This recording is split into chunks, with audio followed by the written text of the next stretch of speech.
We're sinners. I mean, man, we rebel against God. We missed the mark. Many of you would say, man, I'm not that bad. I mean, look at that person. They are much worse than me. I mean, and so therefore, I'm not a bad sinner. God has to love me because look at this person. But the problem is, God doesn't evaluate us based on anyone else. The only standard is Jesus Christ, and it's his perfection, right? He says, you're a sinner. You are a weak, ungodly sinner. And then he says, you're an enemy of God.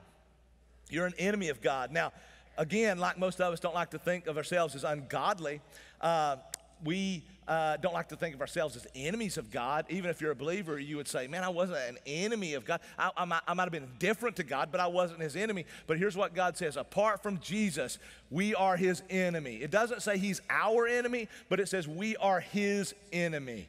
We are hostile toward God. So Paul uses these 4 words, and that's why I wanted to read it and point these 4 words out. You're weak. You're ungodly. You are a sinner. You are an enemy, hostile enemy of God.